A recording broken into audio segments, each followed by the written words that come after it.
For me, the thing that stands out is this tension going on. There are CEOs out there, most of them say, look, ESG, climate change, sustainability, this is one of our key priorities for 2022. But the shareholders aren't necessarily buying it. Tell us about this tension.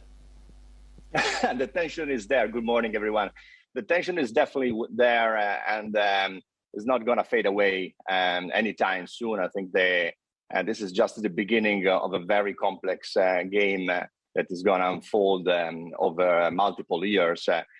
We need more robust metrics. I think there's a cultural aspect, but it's sure that this is going to last, and this is going to impact very significantly and profoundly the way in which CEOs have to deal with their strategic challenges. Yeah, it's almost, I call it the Emmanuel FaberDanone problem. And the problem is if you go too far in one direction, the shareholders who don't want to be stakeholders, some of them, they don't care about being stakeholders, they just want pure hard cash and profits as well. Then they balk and say, hang on, what about your bottom line? What about your balance sheet? It's a delicate equation for these CEOs, isn't it? It's a super delicate equation, but it's the equation that CEOs are paid for to resolve. I mean, they need really to solve for this equation. They need to ensure that they build the narratives that are robust enough to convince shareholders that what they are doing in the long term is fundamentally important for the creation of long-term value. And if there's something that need to prioritize differently from the past, that's the case is going to be. And I think that it's really the quality of the narrative and the ability really to balance these short-term objectives with the more prominent and important long-term picture that will define the successful CEOs and companies in the future. Andrea, I want to talk about inflation, supply chain issues, because your survey did show that more than 3/4 of respondents have adjusted or intend to adjust their supply chain. What does that mean in practice? How do they go about changing supply chains?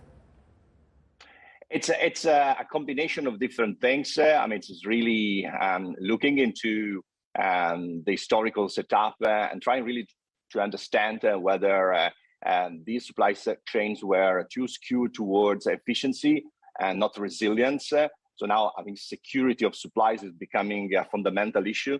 And they need really to understand whether the impact of technology and the pressure that is coming from stakeholders and shareholders regarding sustainability would actually imply different frameworks. And the redesign is still currently ongoing, is what they are all looking at. With priority one. And obviously this has an impact also on cost because the possibility really to counter the current inflationary trends with better, more sophisticated, more modern models of supply chain can actually become a competitive advantage. Can I also ask you about M&A, because that was such a strong feature in the survey where you saw a lot of CEOs prioritizing deals. And this is fascinating because we're talking about tighter monetary policy setting emanating from the Fed and also other central banks, and whether that does mean we are steered off course a little bit in 2022 on M&A. But it sounds like a very competitive environment out there. It is an extremely competitive environment. I mean, last year was a record year in terms of deal volumes and values.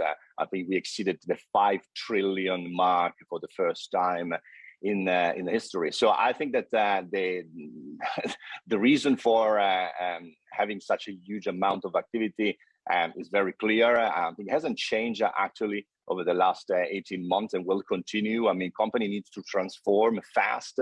They need really to understand whether they can build the capabilities they need to transform and to address the ever-changing customer taste and really address the challenges we discussed before in terms of supply chain, etc., by creating in-house these capabilities, or faster, better, even cheaper, trying really to form alliances and make acquisitions.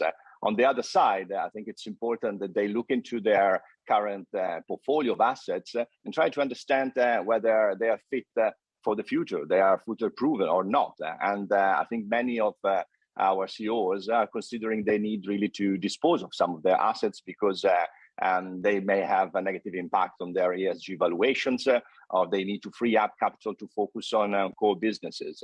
And so there is an acceleration in this respect. Yes, interest rates are going to go up. I mean, I think that's almost certain in the next 12 months. But you have to remind yourself that we are starting from a very extremely low base. So I don't think that this is going to be a key issue in terms of deal activity.